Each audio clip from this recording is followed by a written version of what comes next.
Hi all welcome to football arena. ഈ season ഇപ്പോൾ അതിൻ്റെ അവസാന ഘട്ടത്തിലേക്ക് പ്രവേശിച്ചു കഴിഞ്ഞിട്ടുണ്ട്. യുവേഫ ചാമ്പ്യൻസ് ലീഗിൽ വിരലിൽ എണ്ണാവുന്ന മത്സരങ്ങൾ മാത്രമാണ് അവശേഷിക്കുന്നത്. മാത്രമല്ല ഒട്ടുമിക്ക ലീഗുകളും അതിൻ്റെ അവസാന ഘട്ടത്തിൽ എത്തിക്കഴിഞ്ഞു. ബാലൻഡിയോർ പുരസ്കാരം ആര് സ്വന്തമാക്കും എന്ന ചർച്ചകൾ തകൃതിയായി നടന്നുകൊണ്ടിരിക്കുകയാണ്. റാഫീഞ്ഞയുടെ പേര് വല്ലാതെ ഇപ്പോൾ ഉയർന്നു കേൾക്കുന്നുണ്ട്. ഇതേക്കുറിച്ച് റാഫീഞ്ഞയോട് തന്നെ ചോദിക്കപ്പെട്ടിരുന്നു. ബാലൻഡിയോർ പോരാട്ടത്തിൽ ആരൊക്കെയാണ് മുൻപന്തിയിൽ ഉള്ളത്, സജീവമായി ഉള്ളത് എന്നതിനെക്കുറിച്ച് റാഫീഞ്ഞ സംസാരിച്ചിട്ടുണ്ട്. അദ്ദേഹത്തിൻ്റെ വാക്കുകൾ ഇങ്ങനെയാണ്: ഈ സീസണിൽ മികച്ച രൂപത്തിൽ കളിച്ച ഒരുപാട് പേരുണ്ട്. ലാമിൻ യമാൽ, മുഹമ്മദ് സല, എംബപ്പെ എന്നിവരൊക്കെ സാധ്യത കൽപ്പിക്കപ്പെടുന്ന താരങ്ങളാണ്. കഴിഞ്ഞ സീസണിനെ അപേക്ഷിച്ച് നോക്കുമ്പോൾ വിനീഷ്യസിൻ്റെ കണക്കുകൾ ഒരൽപ്പം താഴെയായിരിക്കാം.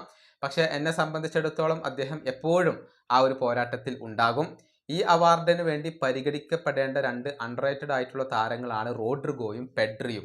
ഇതാണ് ഇപ്പോൾ റാഫീഞ്ഞ പറഞ്ഞിട്ടുള്ളത്. അതായത് സല, അതുപോലെ തന്നെ യമാൽ, എംബപ്പെ എന്നിവർക്കാണ് ഇദ്ദേഹം ഏറ്റവും കൂടുതൽ സാധ്യതകൾ കൽപ്പിക്കപ്പെടുന്നത്.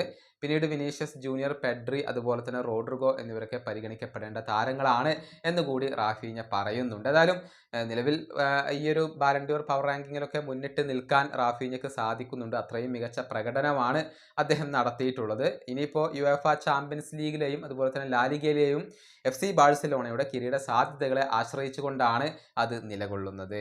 ഈ വീഡിയോ അവസാനിപ്പിക്കുന്നു. അടുത്തൊരു വീഡിയോയിൽ വീണ്ടും കാണാം.